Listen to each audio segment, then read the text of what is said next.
Hello, I'm Hannah here on behalf of the Lethbridge Transparency Council, and I'm here interviewing Zachary Hampton, a city council candidate. So welcome, Zachary. Thanks for joining us.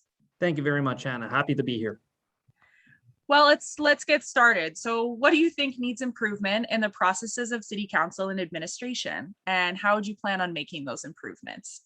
So my view right now is that in order to have an effective council and administration, right, you're gonna find the emphasis on two things. It's gonna be relationships and it's gonna be communication. So I think, in terms of relationships, the city council and the administration, they need to be on the same page, right? There's a lot of conversation about how the administration can sometimes jump into council's role and sometimes take the lead. And we have to remember that the role of the council is really to be the visionaries, right? They're setting the tone and the direction for where they want to go, and the administration, they're the implementers. They're the people who are going to go out and they're going to implement the council's vision. So ideally, we need everyone to be on the same page about whose role is what, because if those get mixed up, that can lead to all kinds of issues. And of course, even with the individual council, we also need we need the council and the city manager, the city solicitor, the senior staff within the administration. We need the good relationships there. We need everyone to be on the same page. And then we need to see the communication streamline, not only between the council and the administration, but we need to see that go down to the residents. The residents need to be able to feel heard and feel listened to by the city council. And whether we need to find ways to make council more accessible to them through town halls or through other implementation that we can undergo. I think that citizens just want to know that their council is there for them. They want to know that they can call someone up and get on the agenda of a city council meeting without having to go through numerous subcommittees, right? Our citizens just need to know that the council's there for them, and our council needs to make sure that we are far more accessible than I think where the current slate is right now. Yeah, accessibility of council members is very important to the democratic process for sure. So what recommendations would you make to engage more citizens in the city's municipal development plan and process?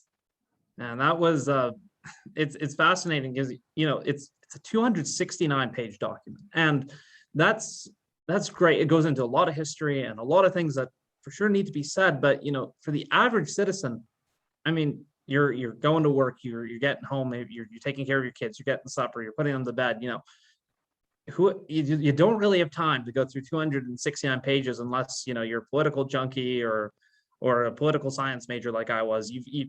Unless you have that kind of dedicated time or dedicated passion, you're never going to sit through all of that. Yet we're all stakeholders in the city, right? So, and even with because they got the 269-page document, then they got the 2-page highlights kind of accompanying document with it. But unfortunately, trying to summarize 269 pages onto just 1.5 pages of text, that's also tough, because then it's needlessly vague and you don't really understand what council was driving at to begin with.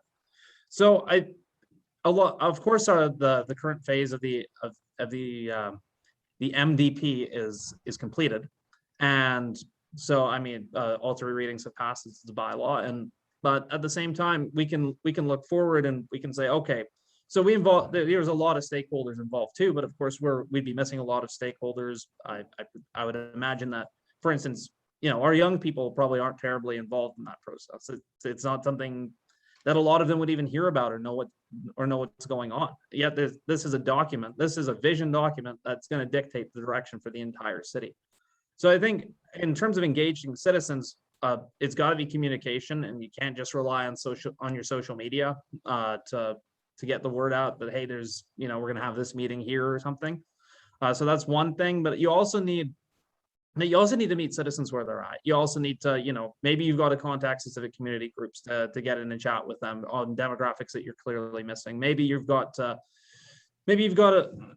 find innovative ways. Maybe you get into the university and colleges. Maybe you've got to locate the major stakeholders that you're currently missing out on, and you've got to find ways how to accommodate their schedule, because ultimately, if they're busy, they're not going to make time for you. Yeah, that's a really good point about reaching out to the stakeholders and engaging on their terms and what that looks like for sure. So what do you think the top 3 issues are in the community, and how do you plan to address those? So for me, I think the three major issues, at least for my platform, is the first is collaborative leadership. The second is safety, of course, because that's this major issue for everybody. And the third is the economy. So just to handle them each quickly in succession here. The first, so we want to see collaborative leadership. I think over the previous term, there were times, not all the time, and certainly not pointing at any individual councilors, but there were times when our city council, I think, handled major issues and more divisively than they could have. And I think that there was I don't know if it was a spillover effect, but we certainly saw that in the community. I'm thinking of issues like the SES, the mask mandate. We saw a lot of division in the community, and we saw just that we didn't see any collaborative work. An issue like the SES is a complicated issue because I think we like to make, no matter what side of it you're on, whether you're in the middle or on, for it or against it, we make generalizations about the other side that are generally unfair. Because I think ultimately, it was a human problem and everybody had human concerns for it, but maybe we were just like two ships passing in the night, right? And we were just missing the heart of what the other side was. So I would love to see more collaborative leadership to see city council, those with differing opinions especially, work together and acknowledge it. Yeah, we may disagree on some things, but for the betterment of the city, we're going to try and understand each other's perspective more and prevent drama from spilling out, right? And I think if our city council can set an example like that, then I think that can spill over into the city, and we can solve some of the other major issues that aren't necessarily on that I'm going to deal with in this question 4 here. Secondly, safety. I mean, obviously, major concerns. With the crime severity index, and obviously the reputation that and just the reputation for petty crime a lot of us have experienced over the last little while. I think that there's obviously a need for safety. I think a lot of people, I don't think anybody would disagree. We want a safe city, right? So we want to be able to walk down the street at night, no matter where we are, from Galt Gardens to London Road to the West Side to Legacy Park, right? And we want to be able to feel safe. So a major way of going about that, of course, is I think slowly making moves to make sure our police are well funded, to make sure that we're restoring funds back to them. In addition to that, I talked about the drug crisis earlier. We want to make sure that we're finding ways to appeal. Of course, health falls under the provincial jurisdiction. We want to find ways to maybe appeal for rehabilitation services, right? We want to love people enough, not just to leave them where they're at. We want to see everyone thrive and contribute to a successful city, but the only way we're going to do that is by, of course, moving into detox and rehabilitation. So I think that's but we want to appeal to provincial support for that, because of course a city can't afford to do everything on their own. And speaking of being able to afford things, we have the economy up next, and that we're hopefully, fingers crossed, moving into a post-pandemic economy here, 6, 12 months, however long that's going to take, is going to be a major consideration for the new council. And this will be, of course, year 1 of their 4-year term. And I think what we want to see is we want to be able to keep taxes low. I think a lot of families, struggling through the pandemic, a lot of business owners, I think, as well. Jobs were lost, people were unserved, that kind of thing. So we want to make sure that we're easing the burden off of the taxpayer.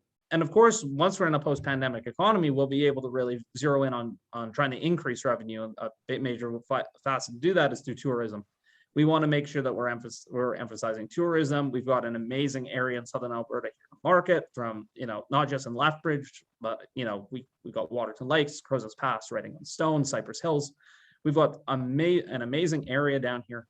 And we can really market Lethbridge as a hub city for a lot of that. And, let's get increased foot traffic for our restaurants, our retail, our service industry. We want to make sure that we're getting as many people into Lethbridge as possible, so we can get our economy bustling. And, whether that looks like supporting, finding ways how we can support, bids for the Memorial Cup, for the curling tournaments, or for art shows, or and putting the new exhibition convention to use when it gets constructed. We want to be able to find ways to do that, bearing in mind our economic situation. We don't want to go too deep into that, but at the same time, increased foot traffic in the city is a win for all businesses. Absolutely. And that leads really well into my next question, which is what you plan on doing to create a good environment for businesses in Lethbridge.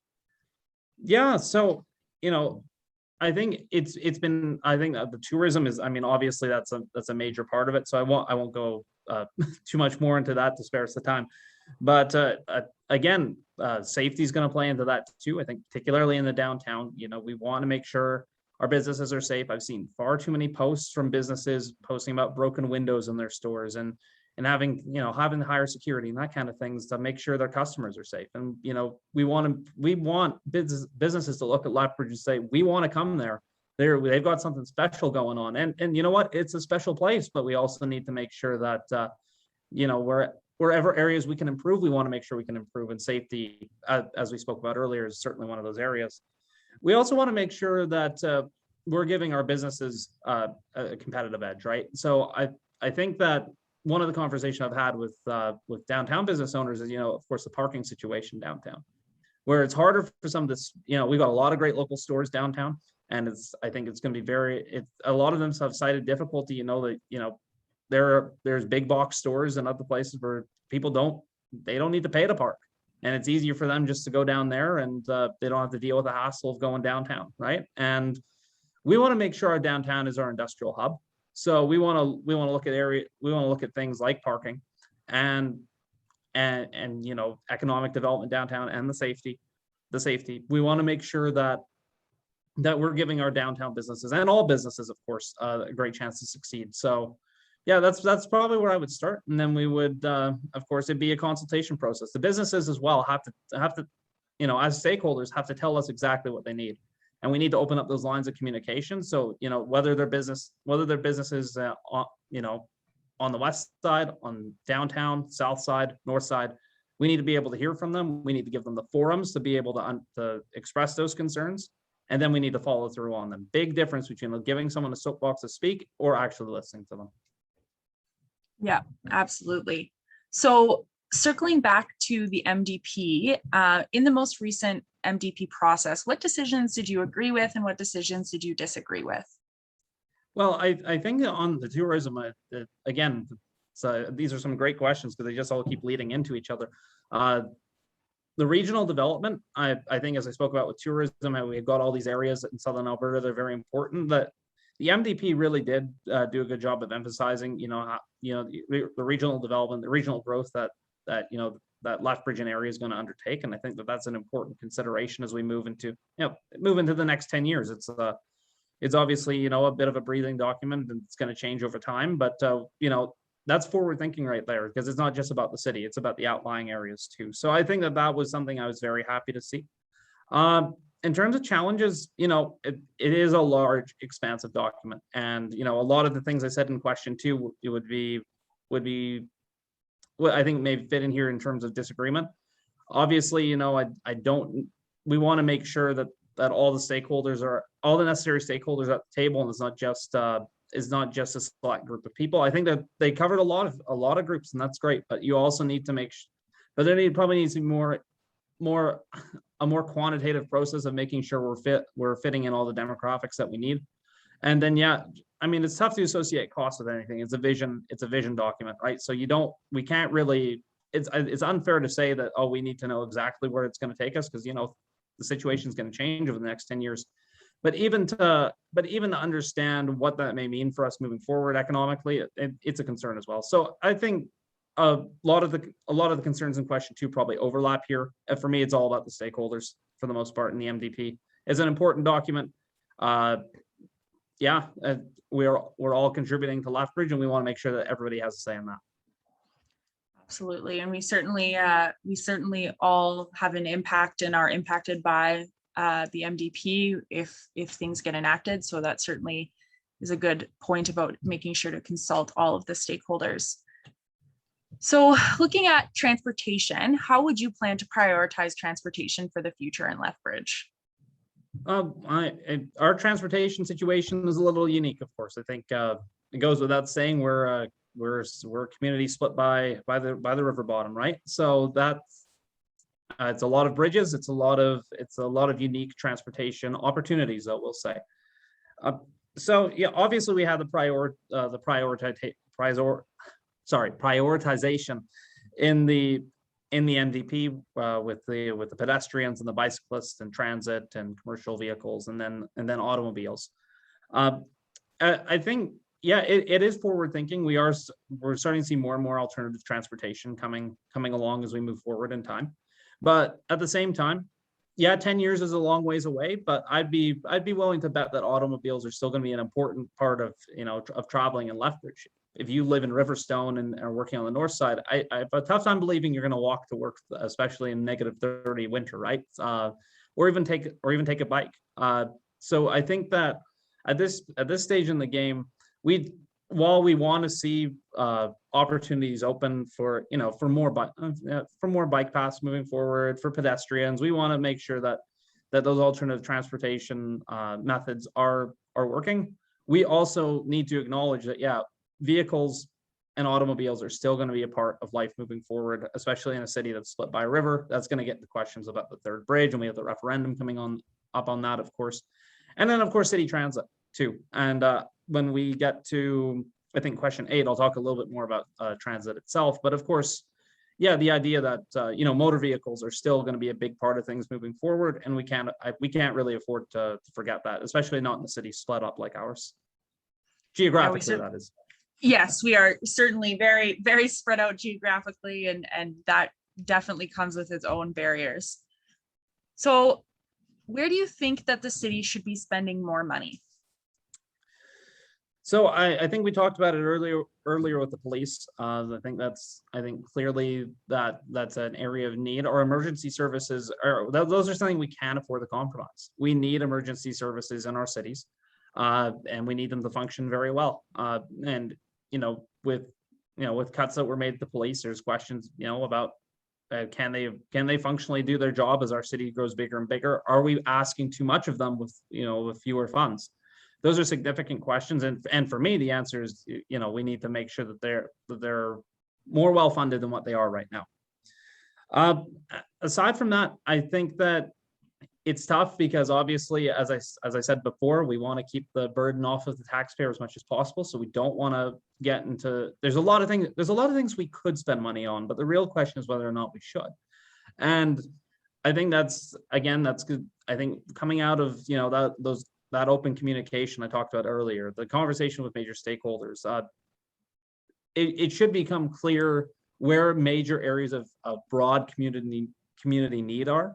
And those are important areas to spend in, but at the same time, we can't afford to spend little, we can't afford to spend money on projects and those kinds of things that only accommodate a small amount of the population, right? As much as those things might be desired, we also need to be prudent with the money that all of our citizens are giving us. The taxpayers they're all equal. They all have an equal say, and we need to do our best to consider a majority of them.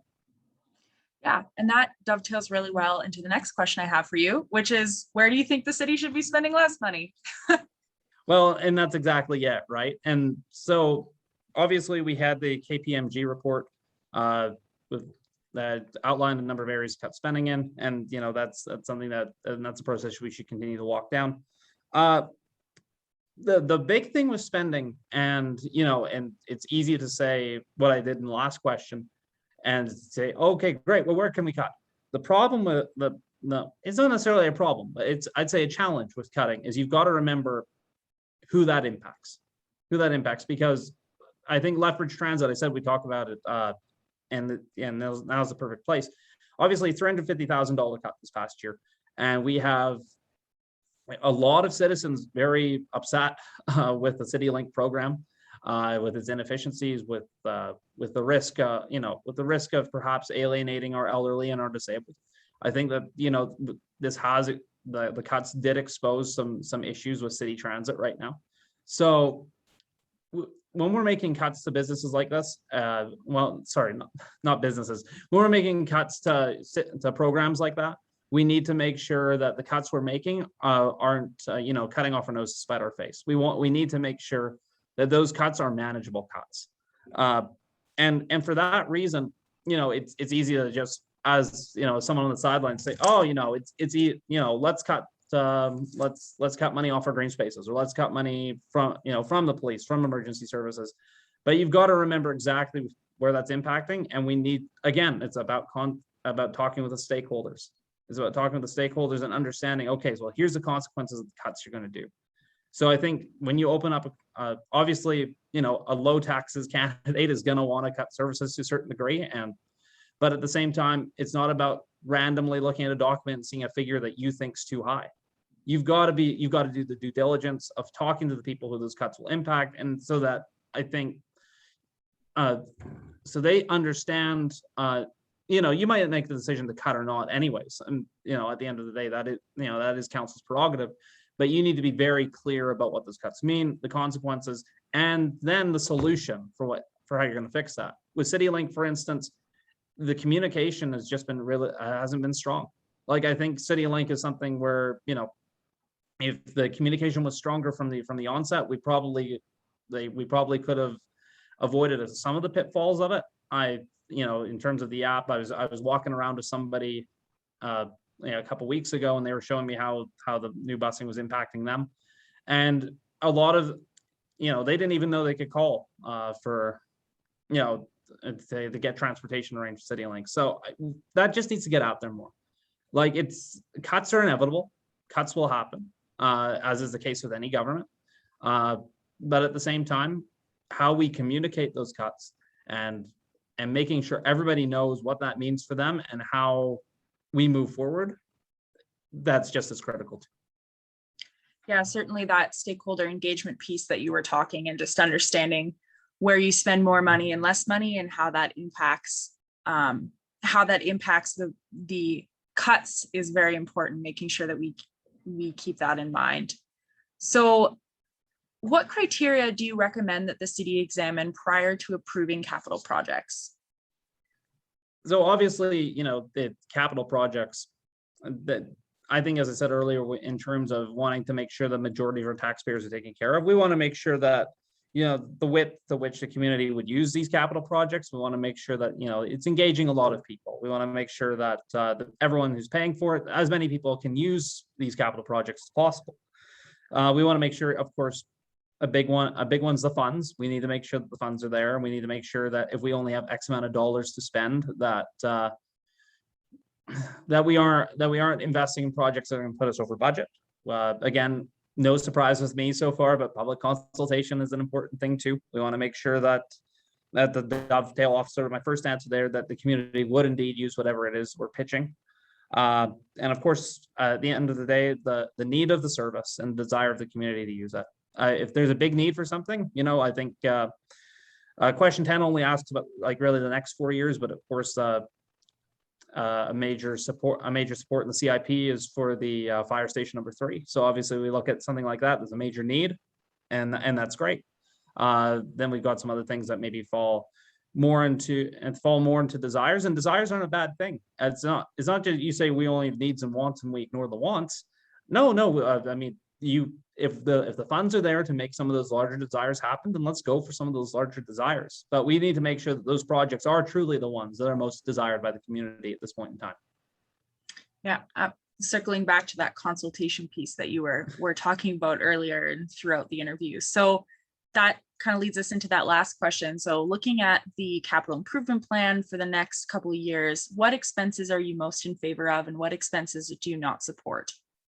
So for me, obviously in the CIP, you've got things you need to do. Infrastructure, for instance. I mean, for the most part, nobody's going to vote against infrastructure, because we need to maintain the bridge. We need to maintain our parks. We need to maintain those kinds of things. That's just the reality of running a city. In terms of some of the more, I'd say, those desires, I'm a big fan of the outdoor sports pad. I think that's it's a lower cost project that a lot of different groups can use. It's not just about hockey. It's not just about skating. It's going to be a multi-use pad that many different groups can use over time. So I think that really speaks to the width of which the community would be able to use it.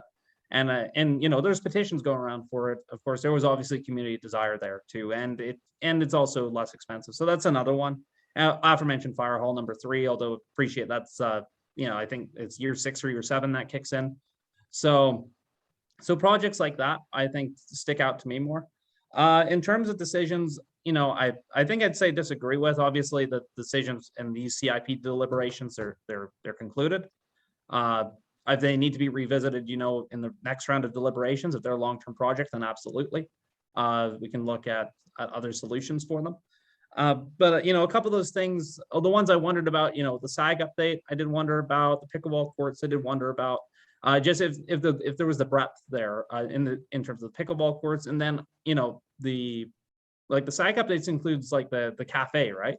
And that's interesting because SAG being downtown, you've got so many excellent restaurant options, local options down there. You got Telegraph, Tacos Made in Mexico. You've got the Penny Coffee House, Bread, Milk, and Honey. It just goes on and on. So it just made me wonder if that was more of a real need at this point in time. Obviously, SAG's an old building, and we want to our arts community is important too, and we want to make sure that sports arts, as I said earlier, those are major drivers for tourism. We want to make sure that they're built up well, but at the same time, I would love to hear the justifications and the arguments for those communities. I think that's a big part of staying with the stakeholders, right? You want to make sure you're talking with them, and you want to make sure that the criteria outlined in question 9 is being met, and then you can move forward with those capital projects. The other one I think probably needs acknowledgement is the green bin organics, and that's certainly one where I don't feel like there was really enough community consultation there. There was a motion, I think, by Councillor Kaufman back in June wanting to push that project back a little bit. The motion failed. So for me, that's a major one I think really does need more community consultation too. Absolutely. Consultation, again, very, very important, and looking at consulting with all of those groups in each of those different programs, even though I know they have been approved, but if they ever get reopened and relooked at is important. So thank you, Zachary. I really appreciate you taking the time to do this interview. Is there anything you want to add or let people know how they can get in touch with you? Yeah, so right now we've got our campaign email, which is hamptoncampaignYQL@gmail.com. We've got our Facebook page up and running, Zachary Hampton for City Council. As I understand it, the website isn't up yet, but I'd say stay tuned to the Facebook page for that update. We're expecting it any day now. The web can be a very hard thing to work with at the best of times, and so we're just making sure everything's right there. Aside from that, I think I just want, we all want to see an engaged electorate. We all want to see a city where our voters are showing up to the polls. We want to see our city where, we want to see our city where our citizens are taking the lead. As I said, they are the stakeholders, they are the shareholders, they are the people we are here to serve. They're the ones who grant us the mandate to serve, and that I would just invite them to come out and vote. Obviously, I'm going to pitch vote for me. I remember Zach's got your back, but at the end of the day, we want to make sure that we're all engaged in moving forward in the city. We've got great potential. We can move in that direction. And I invite them to walk along me for the process. And thank you so much, Hannah. I really appreciated the interview. And you've been busy. As I said earlier, you've been very busy, and I hope you get a well-deserved break when all this is done. Thanks. Yeah, hopefully I will, but I really appreciate you taking the time, Zachary. Thank you so much. Oh, you're welcome, Hannah. Take care.